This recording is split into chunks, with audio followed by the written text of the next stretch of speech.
Requesting connection. Established. Encrypted. We're live. The show you've been asking for. Advice, technology, and community. Linux first, all others second. This is Ask Noah.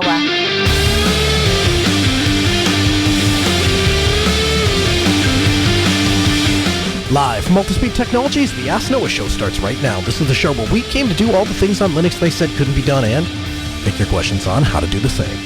The phone lines are open this hour. To be a part of the program, it is a free call, 1-855-450-NOAH. That's 1-855-450-6624, or send your emails to live@asknoahshow.com. My name is Noah Chilai. I am your host. Delighted to be here with you as another episode of the Ask Noah show kicks off this hour. We'll be speaking to Carl Richell this hour, CEO and founder of System 76, machines that are born to run Linux. We're going to be talking to him about PopOS 2004 and some of the new features that they have rolled out, the most prevalent of which is auto tiling. Now, I want to take a moment and just say congratulations to all of the distros out there that have done an absolutely stellar bang-up job of their 2004 releases. I think 2 weeks ago, we did our official Ubuntu 2004 proper review. And what I would tell you is that the summation of that episode is 2004 is the king of polish. They've done such a good job of really owning the GNOME desktop and making that distro feel like a first-class Linux product. What I was surprised to learn over the following couple of weeks is that all of the spins have done an equally good job of keeping up and, in fact, actually exceeding expectations of their 2004 releases. Now, I've had an opportunity to play with two additional distros. One is PopOS, which we're going to talk about primarily in this episode, and then also I've had my chance this week to get my hands on Kubuntu 2004. And I have to tell you that there are some significant improvements to Kubuntu as well. We'll start with PopOS. The biggest thing that they are pushing is the tiling desktop, and they created a feature called auto tiling. If you haven't had an opportunity to play with a tiling desktop, I highly suggest that you do so. The reason for that is when you start using a computer for your day-to-day life, or when you use it from the time that you get into the office until the time that you leave, you start to look for ways that you can increase efficiency. And one of the most inefficient things that we do on a computer is we switch between input devices. We switch between a mouse and a keyboard. Now, not that there aren't on-screen keyboards or ways to do these kinds of things, but the speed at which you can type using a mouse alone is not that attractive. And so we default to having our hands on the keyboard the majority of the time, and then just taking the hand off the keyboard to go manipulate the mouse. What tiling desktops allow you to do is switch between your active windows using only the keyboard. So, for example, in my case, I primarily operate between three different applications. I operate between the Firefox web browser, the Thunderbird email client, and my terminal. And what I expect from the operating system is to have the most efficient way to switch between those three running applications at any one time. Tiling allows me to do that. Of course, the problem with tiling is sometimes you just want to use the computer like most people use a computer with the mouse, drag windows around, so on and so forth.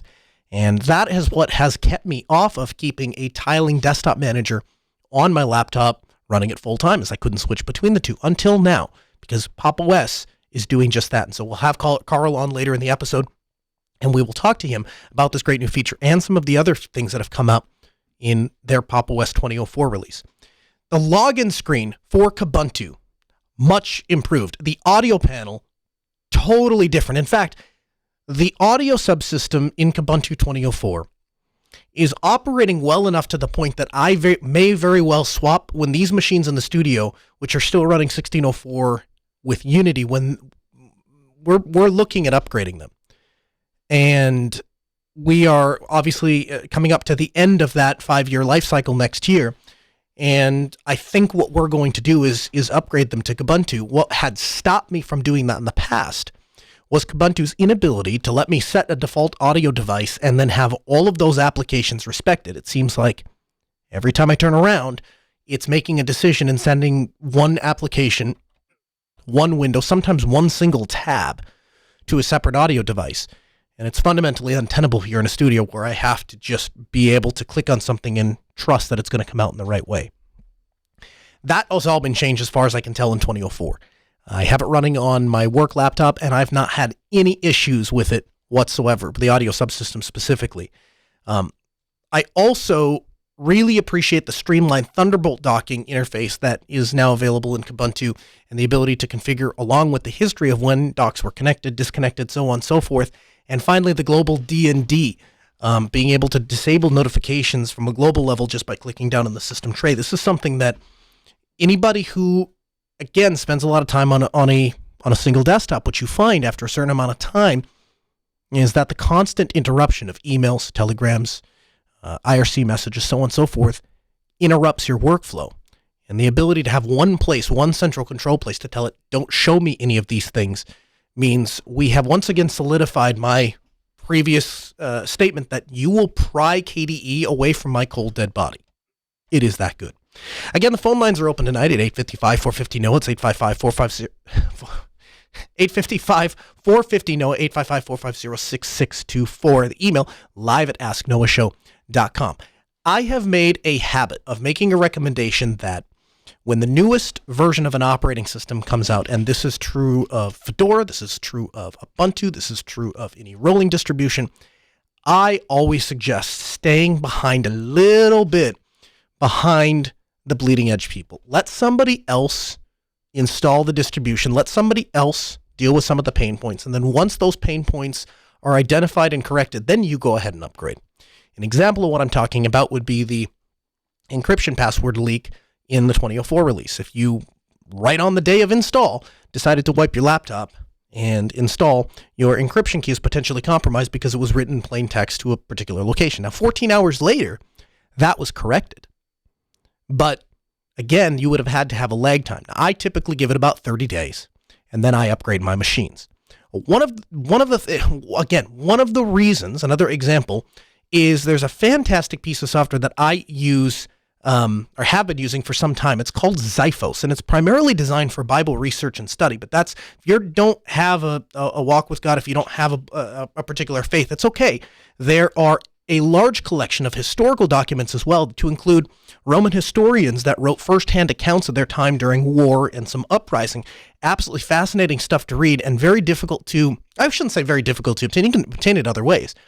But the ability for it to be presented in a modern interface and the ability to customize the style and text and that interface really makes it more approachable. And the features of customizability of Xiphos I found are particularly it's a really fantastic piece of software. So one of the things, and I really wish more applications would get around this idea of sessions. When you sit down to open Firefox, oftentimes you're doing a particular task. Sometimes that's research, in my case, sometimes that's show prep, sometimes that's work. It would be nice if there was a way for me to save a Firefox session. So all of the tabs I had open, all of the order and all of that can be saved and recalled at a later time. Xiphos allows me to do that with my study session. So I have the ability to save my study session. I also have the ability to send that to another Xiphos user. And so if I'm studying a particular historical text or a particular biblical text, I can open it up, bookmark the parts I want, or open in various tabs the various different parts I'm comparing, save that entire session, then recall it later if I'm having a discussion. I find that to be a really useful functionality. Also, the ability to back up and restore all of your bookmarks. I've also found a way to symlink the location that it stores bookmarks to and map that over to an NFS server, so I can have multiple copies of Xiphos all referencing the same bookmarks file, thus allowing me to study from anywhere and add and bookmark from anywhere. Finally, the UI. So right off the bat, when you fire it up, frankly, I'm not a fan of the UI. I think it's a little ugly. It kind of feels like opening the windows in your nice, dark, comfortable room, and all of a sudden the sunlight just comes blaring in because it's this white background with black text. But the customizability is pretty fantastic. You have the ability to change the not only the text color, but the background color, the highlighted text color of the exact place in the text that you are. I found it trivial to replicate the Breeze Dark theme, which is what I chose to do. Anyway, if you're interested, you can learn more about Xiphos. As I say, though, it behooves you not to upgrade the second a new distribution comes out, because Xiphos is not available on 2004. Now, their last release was on May 4th, and so I suspect it may be a little bit before they get around to releasing another update, at which time I hope it'll be available on 2004. So if you're on the latest LTS, you won't be able to take advantage of the software. If you're not, I highly suggest you check it out. Again, the software is called Xiphos. Thunderbolt docks are absolutely incredible, and I've used the heck out of them to provide myself with one cohesive computing experience no matter where I am physically. I bounce between a number of different locations. I bounce between the radio station, my home, my office, and of course, client locations. Now, earlier this year, so obviously I've been setting up Thunderbolt docks at all of these places so I can take my one single laptop and go between all of these places. We recently set up a Pelican 1510 case that contains a 19-inch monitor, a keyboard, a trackball, a Thunderbolt dock, and we store all of that in a small little 1510 case. We take it over to client sites, and that allows us to set up extended shops so we can occupy an unused desk.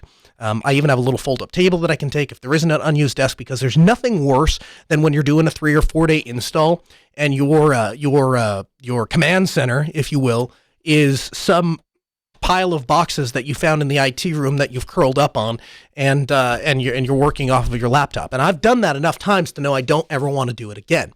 And the ability to just take a really nice display, a really nice keyboard, a really nice monitor, and set that up. And so I have my computer right at the client site, oftentimes wired right into their network, or sometimes we have a switch with VLANs, and so I can jump around on different networks. That saves so much time in the long run, and it's possible only because of the way that Thunderbolt works. Thunderbolt works and it is so powerful precisely because Thunderbolt gives PCI access to the system. Now, that does a number of things. First of all, it means that you're not taking a performance compromise, and you're not taking a USB bandwidth limitation compromise anytime you connect to the dock. I've said before, and I'll say again, if you're looking for the smoothest experience, the easiest, most bottom line, lowest common denominator experience, I still think you can't do better than the Dell WD-15 USB-C dock. Now, that is not Thunderbolt. However, it will work with things like Chromebooks, inexpensive laptops. We're going to talk later on to Carl about his System 76 laptops. It's going to work very fantastic with those. Thunderbolt, you should be prepared for a couple of headaches because it isn't a perfectly smooth experience, albeit it's gotten a lot better in 2004.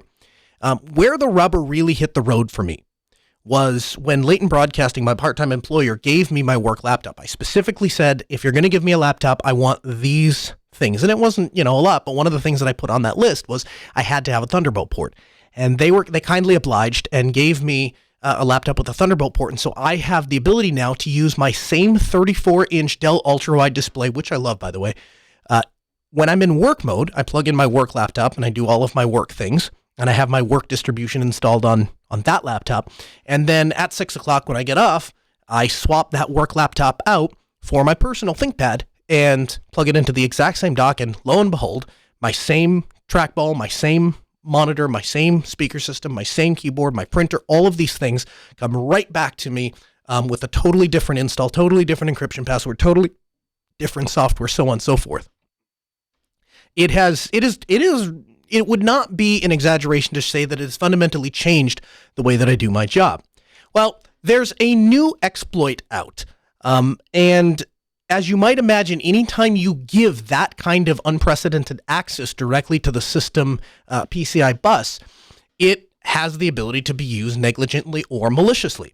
Now, the attack is a type of an evil maid attack, and if you're not familiar with what an evil maid attack is, it is an attack in which the attacker must have exclusive access, uninterrupted access for a short time with the computer. It gets its name because the most often time that somebody were to leave their laptop unattended, and it could potentially be occupied and or modified by somebody else's in a hotel room, where you've stepped out to go get something to eat, you've stepped down to use the pool, you've just walked down to go use the vending machine, and a maid who obviously has access to every hotel room in the hotel, and also their presence inside of a hotel room wouldn't be entirely unexplainable, would have the ability to get access to your laptop. And so from an attacker standpoint, if you swap out a maid with somebody who has training in performing an evil maid attack, and you get that person employed or put that person in place in a position in which your target is known to have a hotel room at that hotel, you have the opportunity to send that person in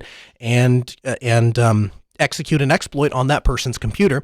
And if they're ever caught, they just walk back out and say, we were cleaning, checking, maintenance, whatever it is.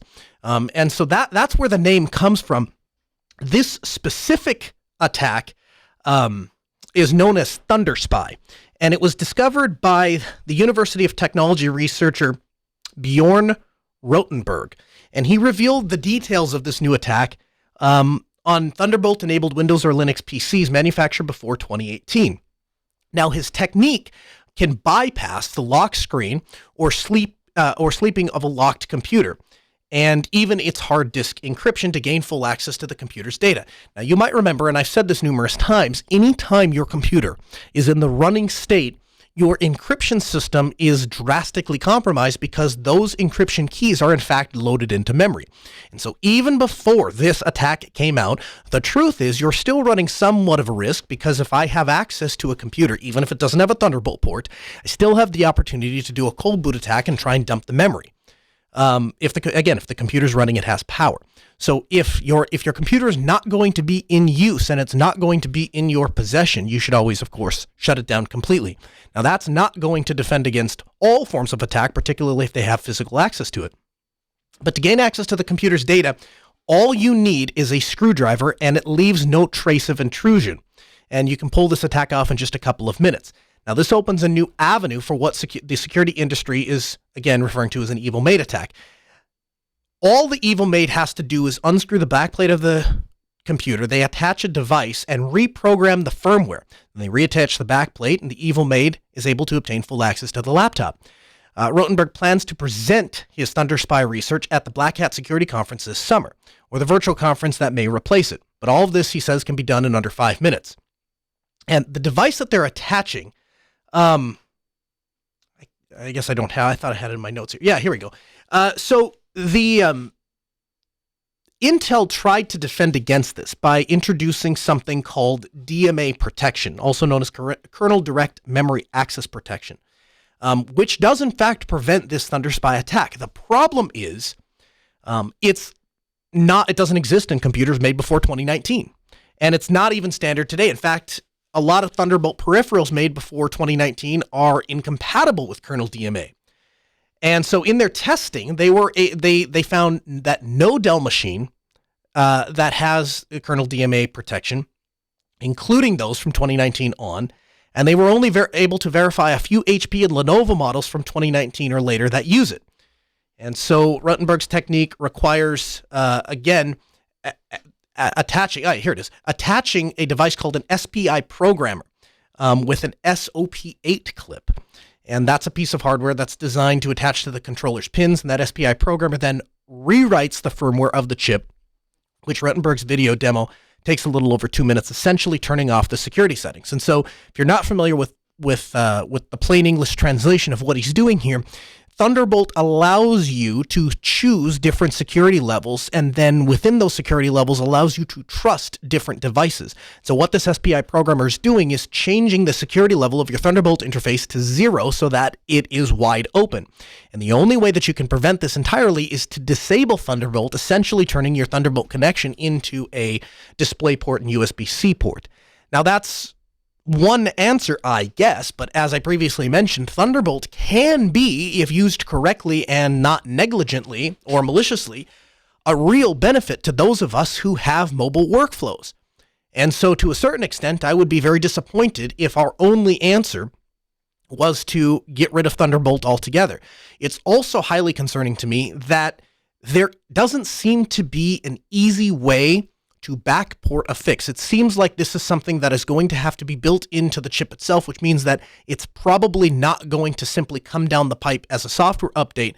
Perhaps maybe we would get it as a BIOS firmware update for the laptop, but again, that starts to lead into the discussion of how many people are doing those updates, and in the case of certain manufacturers, where are those updates coming from and how are they provided to the customer? And so if you have a computer that has Thunderbolt, you need to be aware of this, because if you work in healthcare, if you work in law enforcement, if you have any sort of job that has security requirements, you want to be aware of these attacks and do the best that you can to defend against them. And so very interesting article, very interesting research, and we'll continue to follow the development. This story comes to us from Wired. Of course, we'll have it linked in the show notes, which you can get at podcast.asknoahshow.com. Before we go any further, I do want to welcome Carl Richell, the president and founder and CEO of System 76. Carl joins us here on the Ask Noah Show to talk about their latest release, PopOS 2004. So, Carl, thanks so much for taking the time to be here. I really appreciate it. Welcome to the program. Thanks for having me. I appreciate you taking the time to be here. So let's start with this. Obviously, the big news is the release of 2004, the next LTS. And for those who aren't aware, when Canonical made the decision to switch from the Unity interface over to the GNOME desktop environment, you at System 76 said, this presents a problem for our customers because they have become accustomed to a particular experience, and now that is changing. And you guys didn't have a whole lot of heads up. But instead of getting upset or complaining about it, you guys really put your head down, got to work, and built what many are calling a massive improvement to the original GNOME desktop, and that is now PopOS. I believe this is the first LTS that you guys have released? Actually, it's our second. Our first release was 1710, so 2017. The next release, 1804, was an LTS, so this would be our second one. Okay, fantastic. So the second LTS, how are you guys feeling about the second release? Well, I think I should maybe take a step back, and although LTS does have quite a bit of meaning, and we offer LTS as an option continuously until the next LTS comes out, just as Canonical does, but to us, every release that we have, and we have one every 6 months, is a production release that we suggest people upgrade to, that we support, and that we continually improve along the path between those LTSs. So I'm not sure. LTS is, I think, a good concept, particularly on servers. I'm less sure on desktop, where I think there are better options to continuously improve the operating system, provide reliable upgrades, and not be on the same stack for 2 years. And so things like Flatpak and even snaps and other things are making it more possible to continuously keep the operating system moving without without the risk of things breaking. With that, we've actually had, I guess it's 2017, we've had 6 or 7 releases by this time now. Maybe 6 releases? So let's dive into that a little bit. Was there any discussion back at the time that you've done this, or is there continuing discussion of perhaps looking at rebasing PopOS on something rolling? I don't think... I think Ubuntu is probably, it's an incredible group of people with an incredible base operating system that works very well for a broad swath of computer users. And with System 76, what we're doing is kind of narrowing our focus to our customers in a particular base that is more narrow than Ubuntu's overall view. So I think that's the fundamental difference, but Ubuntu remains, and to my mind, I love Ubuntu. It's been a part of my life for 15 years. It remains an incredible distribution with an extremely solid base, and we just kind of sharpen the tip for our particular customer base. What is your particular customer base? Who are the users you are trying to target? Our customers are people that are that kind of think of and use their computer as a tool to build, create, and develop, to create things. So today it's a lot of our customers work in bioinformatics. These are the folks that are working on identifying, understanding coronavirus, looking for cures. These are people that are doing genome sequencing. Folks in engineering departments in lots of different large organizations. I think we're in 99 of the United States 100 top research universities. So we spend our time thinking about the problems that creators have and trying to make the operating system a better experience for them. I would imagine that if putting myself in the position of somebody who owns a hardware company, if all I achieved when I decided to start maintaining my own distribution was that the customers that purchased my hardware thought that was the best experience that they had ever had on a computer, equivalent to that of macOS or Windows, and I would feel like we really fulfilled our commitment to the customer. So to have people go above and beyond that and have the community respond by saying, maybe I don't even have a System 76 computer, but PopOS is that good that we are now installing it, and it's become the daily driver of people apart from the hardware. That must feel pretty good to you and your team. It's certainly special to us. To be able to have an impact on people's lives is always, a special thing, and to see PopOS's adoption beyond our System 76 customer base is certainly exciting. And even though our first target is creators and our customers, we take our responsibility to the broader community, people that just use Pop on their computer every day very seriously as well. So to us, they're customers. They're customers just as our hardware customers are, and their feedback and their community involvement makes PopOS better as well, because people that are using our operating system, more people that are using it can report more bugs, more issues, and find more corner cases that aren't working, that we're able to then to fix and move forward for our entire customer base. Let's get into the meat and potatoes of it. The 2004 release has just come out. Carl, what are some of the exciting changes that are with us that maybe weren't there in 1804?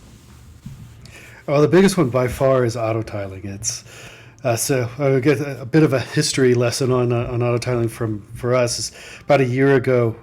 Well, it's been longer than that. A lot of our developers are using i3 and Sway, and then I started using it about a year ago as well. And I think they're really onto something with auto tiling. I'm not even sure auto tiling was a term actually before we started using it for describing what this is. But essentially, auto tiling will automatically place all of your windows in a grid on your screen so you can see everything at once.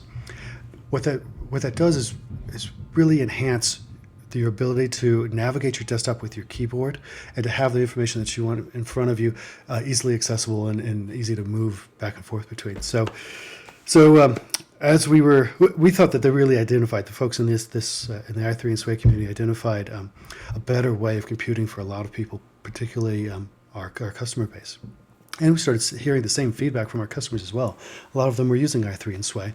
So we wanted to take those ideas and make them more accessible to a much bigger group of customers and build it into the GNOME desktop in a way that it's optional, that you can kind of dip your toes in, get a feel for it, and then if it's not for you, you can pull back as well and use floating windows just as you would have before.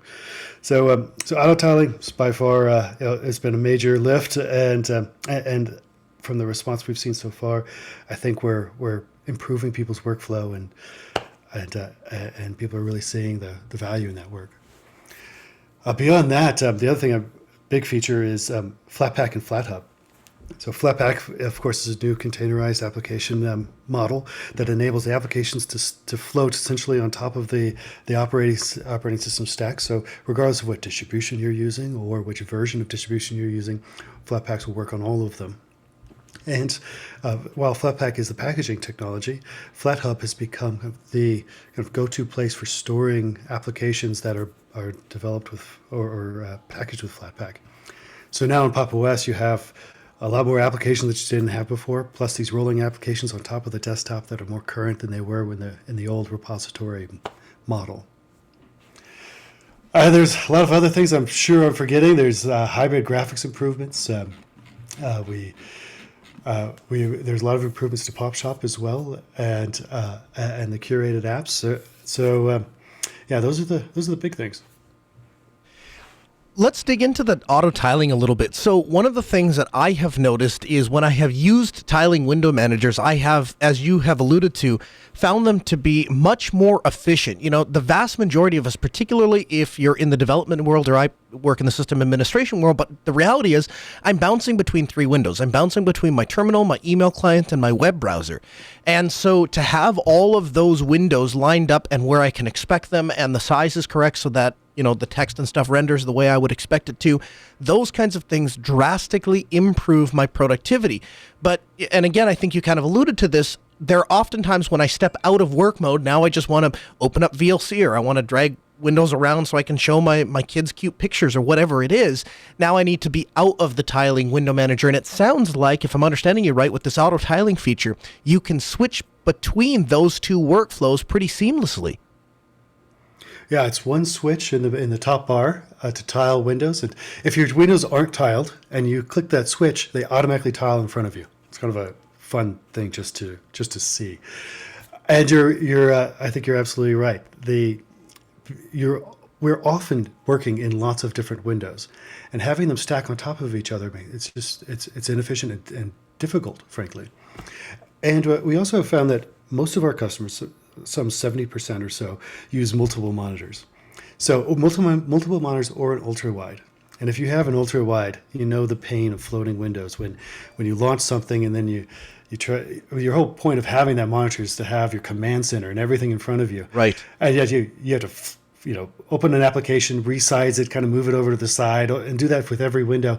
And with auto tiling, you just launch things and it all lays out for you. That's fantastic. And again, anybody who has used tiling window managers or I have a Dell ultra wide display. I know exactly what you're talking about. I open up a web browser and all of a sudden I have 40 some inches worth of dead space, and then in the very center of my monitor I have the actual web page, and you look at it and go, well, that's a really big waste of the rest of this monitor. That's obviously not how I wanted that to open up. And so I think it's very cool that this can be switched on or off. I think that's going to solve a lot of problems. Frankly, I think it's also going to drive a lot of adoption to tiling window managers, or the idea of tiling windows where otherwise people wouldn't use them, because frankly, people like having the option of just dragging a window and dragging it around. It kind of feels like you're going back in time if you're just stuck that way. Tell me some of the... Yeah. It's I was going to add that it's incredibly addictive once you get used to using your computer this way, and it does take some time, and it won't be for everybody, but that's all right. It takes some time to adjust to how things are different, but once you do, it's very painful to go back. What are some of the other things that are different between and distinguish PopOS from Ubuntu proper? Well, I think a lot of our work is the things that we've identified and talked about already. When we discuss the operating system and experience with our customers, we kind of take those discussions and that experience, and then start building things on top of PopOS to help to alleviate or improve their experience. One of the first things that we did was build a new installer. The reason we did that was, by and large, because our customers a lot of them require full disk encryption out of the box. And that wasn't something that was possible to do with Ubuntu and Ubiquity. And I'm not sure today. Actually, I don't think it is today either. But with our installer, we built a method to essentially first make it really fast, so that once the customer receives a computer, if they choose full disk encryption, the operating system within 10 or 20 seconds, maybe 30, is reinstalled with an encryption key that is created on the customer's device when they received it. So that's the major kind of fundamental flaw in a lot of methods of providing Linux as an OEM to customers. Full disk encryption is the way to do it. Previously means that the OEM has the signing key for that encryption in some way in your imaging systems or somewhere.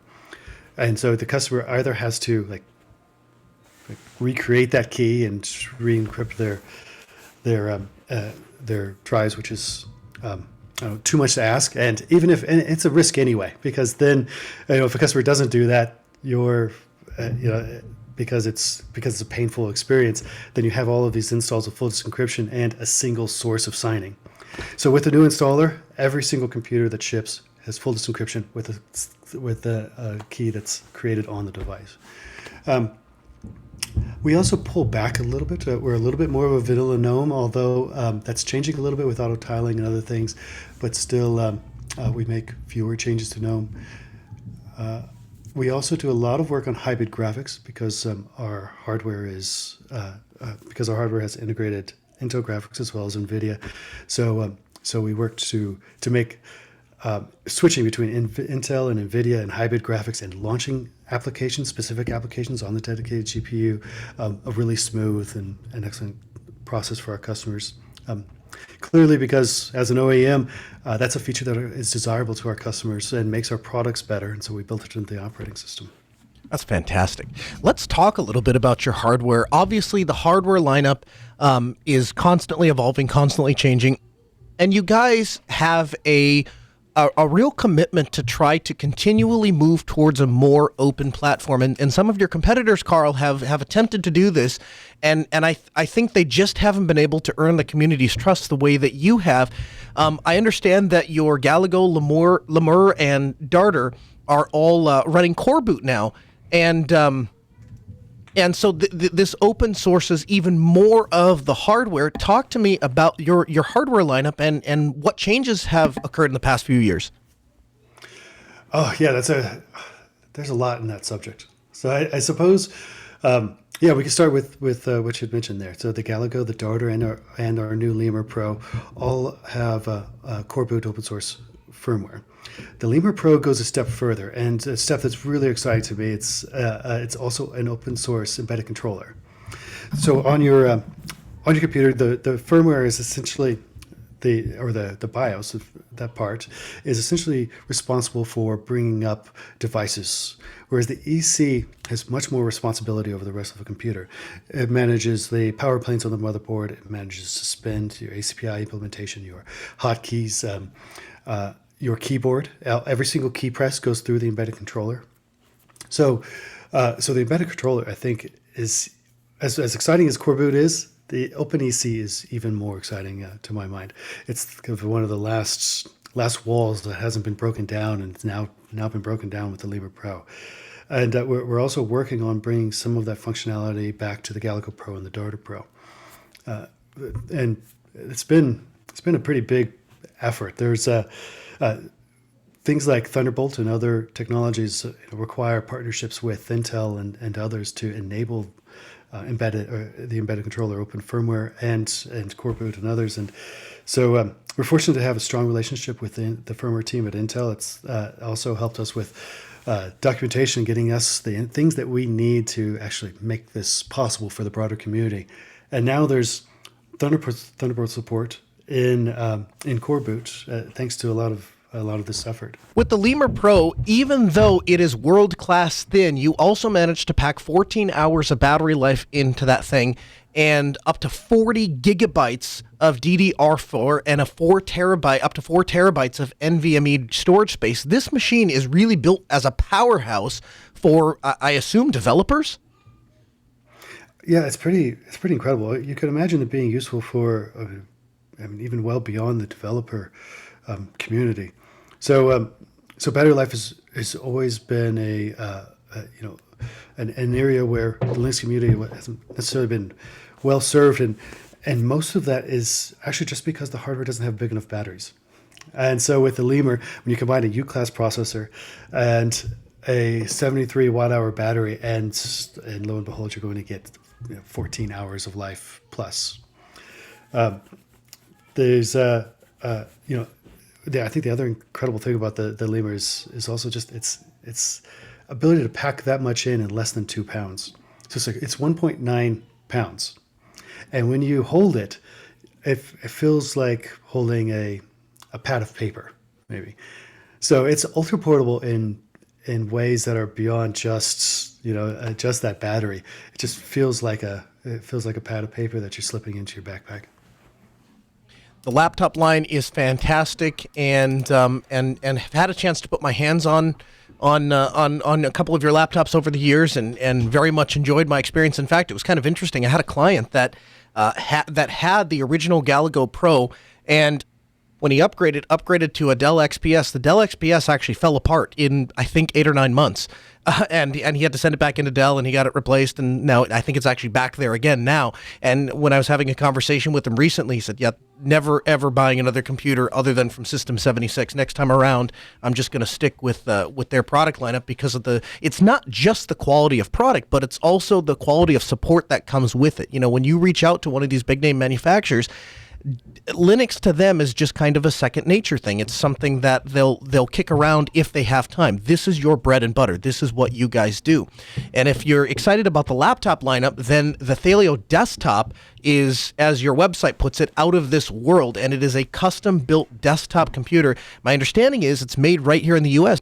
Right. We decided a few years ago that we wanted to start bringing more design and manufacturing in-house. And that was largely because we wanted to be able to quickly respond to our customers' needs by being very close to the product and how it's manufactured. So we built a factory in Denver, Colorado. We designed our own desktops as well as thermal systems and I/O boards. So there's something called Thelio I/O inside of every Thelio desktop, and it's basically a controller that manages the thermal system inside of the computer.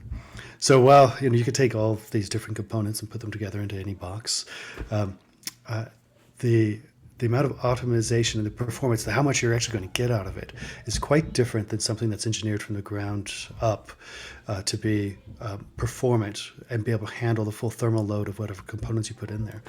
So yeah, beyond just being a pretty box, there's a massive amount of engineering that goes into making them the most performant that those components inside the box can be, and all of it is open source as well.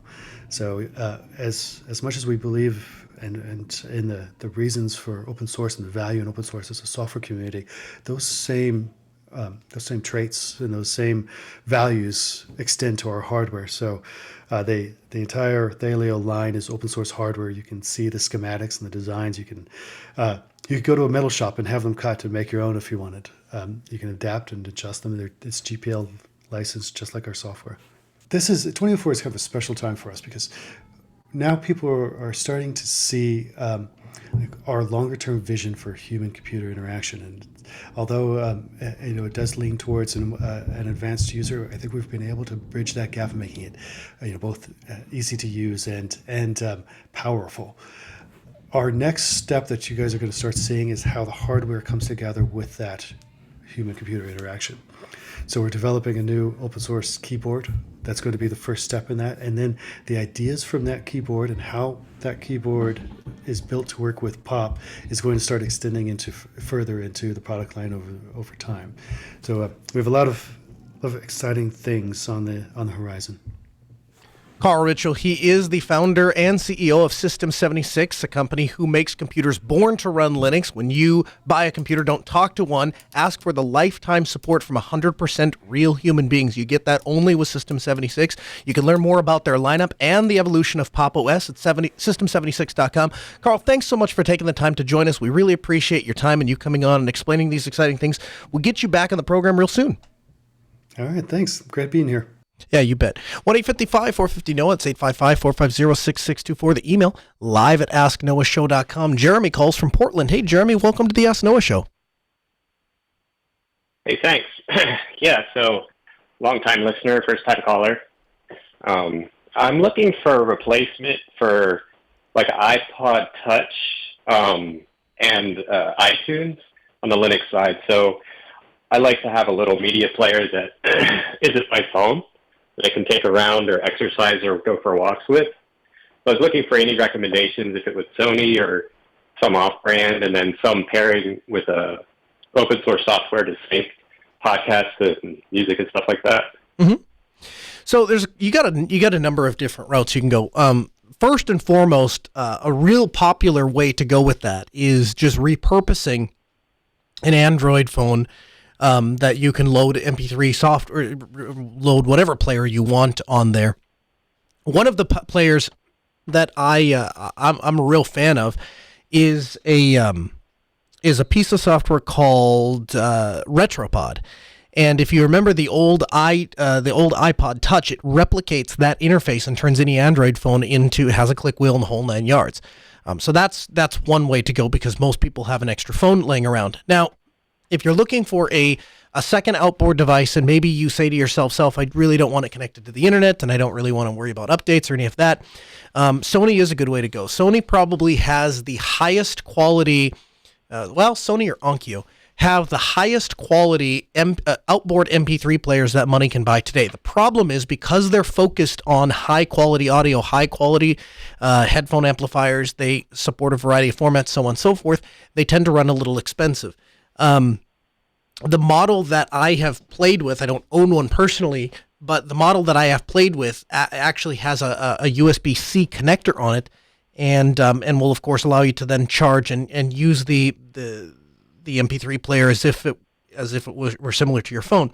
Now, a device that I do own and also has a Type-C connector charger on it and works very, very well, it's also very inexpensive, is a player called, I don't know how to pronounce it, but FIWWAT, FIWAT. And I'll have a link for you in the show notes, but it is a 16 gigabyte hi-fi lossless audio player that comes, it kind of looks like the Sansa Clip. The thing I like about it more than the Sansa Clip, one is it has a Type-C charger, but the other thing I really like about it is the fact that it has a micro SD card slot that you can put a micro SD card up to 256 gigabytes and then expand the memory. And so what I've done with that is I have, when we do DJ gigs, we're going out to play, I have an SD card that has some backup music in case the system goes down. Then I have something to play for a little bit while we get it back up. If I'm doing a radio show, I have my bumper music and stuff loaded onto it. If I'm just running around, I've got my workout music and so on and so forth. The downside to this device is it doesn't support Bluetooth. And I've run into that being an issue because more and more speakers, more and more headphones, more and more audio systems use Bluetooth to connect. This has just the standard 3.5-inch audio connector, and so if you want Bluetooth, you would have to go to something like the Sony Walkman, or again repurposing an old Android player. But if you're looking for just a way to play music, those are my three options. One other thing I'll throw out there, you asked about the software side. I am a massive fan of QMMP for playing audio on my laptop. If I'm going to play music on my computer, I use QMMP to do so, and I find it to be essentially the Winamp for Linux, and I just really like it. When it comes to transferring music to an MP3 player, there's a couple ways you can go. The easiest thing, if you want software to do this, is use a software called GMTP. And GMTP connects to the audio player over the MTP protocol and allows you to transfer files back and forth, so on and so forth. If you want to get into syncing, you can use Rhythmbox, which also has an MTP plugin, and then it will sync your library. Over the years, what I found is that, I probably have, a couple 100,000 tracks. I don't really need to carry all of that with me all the time. I find myself only listening to maybe a few thousand songs in rotation. And so I've kind of gotten to the habit away from syncing my entire music library down to my device and picking a few thousand songs that I'm going to use. And then in the case of the FiWatt, I just have different SD cards that I take with me depending on what I want to listen to. And I found that to be a fairly easygoing way to manage music. And then it has the added benefit of a lot of cars now have a little USB port that you're able to plug in. So I carry a little adapter, micro SD card adapter, that I put my micro SD card with the various music on into that adapter, and I'm able to plug it into a car and then listen to it off of the car directly. So I found that to be a very manageable solution. I don't know if that would work for you, but that's what I'm doing. Yeah, so one question about podcasts. What about something to automatically download podcasts, sync it to location, whether it's a mouse or it's just, some other way to get on the audio device? Mm-hmm. So there's a couple different ways you can go with that. The first thing you can do is, obviously, if you're using either the Sony or a repurposed Android device, you're able to just download an app to do that. And so you can download Pocket Casts, and it will just download the latest episode. If you're not using that, there's a couple different ways you can go. You can use Gpodder to download them to the Linux desktop, and then what I do is I just have a folder, a Q folder, that is what I use to when I connect my MP3 player up to my computer. I sync all of those, and that Q folder contains all of the music that I want to add to it, as well as any of my recent podcasts that I haven't listened to. These days, if I'm being perfectly honest with you, I typically don't listen to podcasts that way because I find it too cumbersome to get content, particularly because I find myself on the road a lot. And so for me, it's not a function of I want to just catch up on these 7 episodes or whatever. It's I'm going to dig into a podcast and go listen to a month of back catalog because I'm going to be on the road for 15 hours.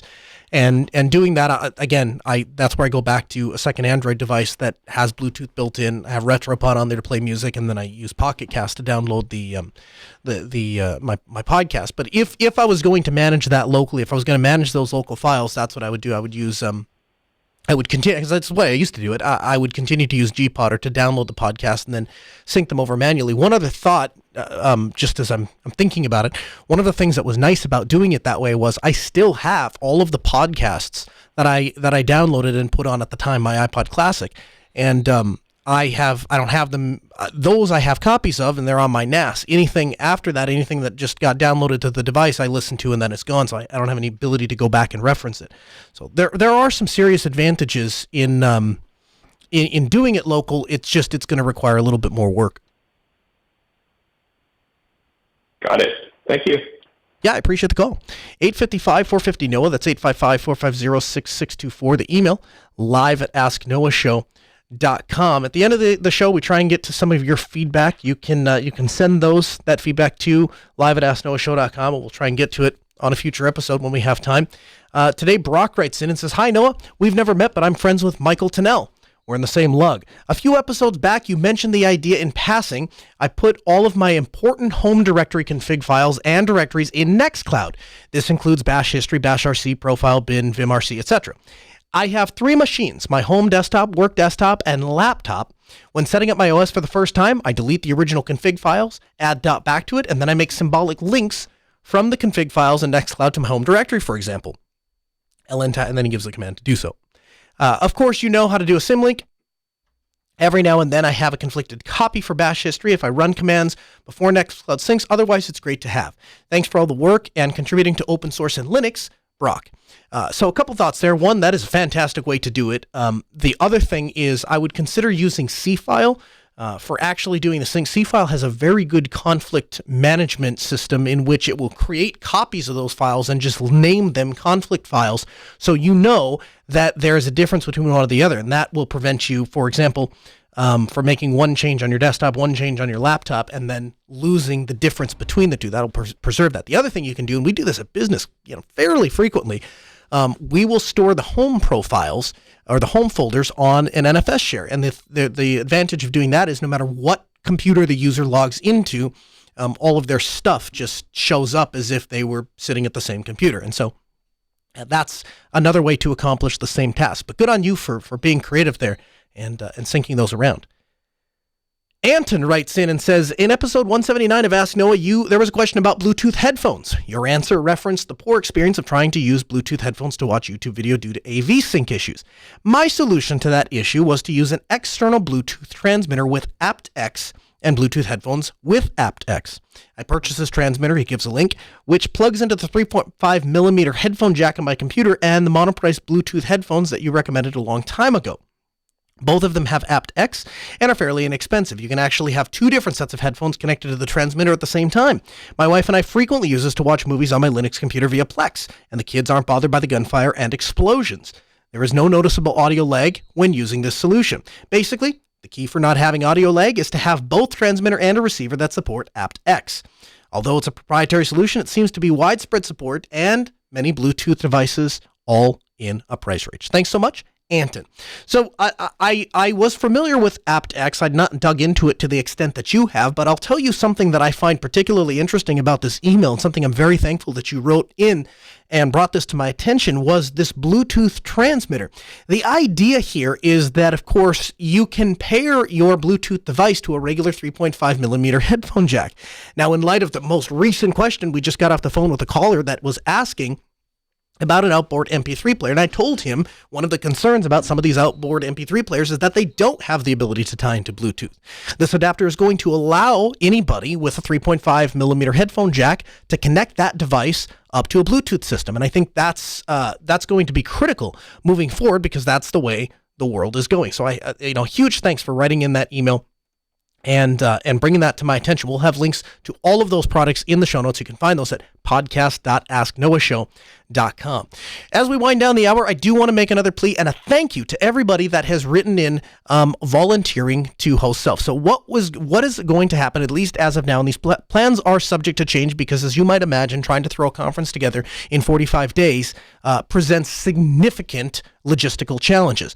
But as it stands right now, the conference is going to be held remotely. We will allow people to attend virtually. We're going to have the speakers attend virtually as well. The conference is going to be June 12th through June 14th. We invite you to attend. You'll be able to stream that conference at asknoahshow.com. You'll also be able to find that stream on our Linux Delta site. If you haven't been there, if you haven't checked it out, changes are being made all the time. Improvements are being made to the site, and so we invite you to join there, as well as, of course, on the Southeast Linux Fest website, which will be the primary place that will drive people.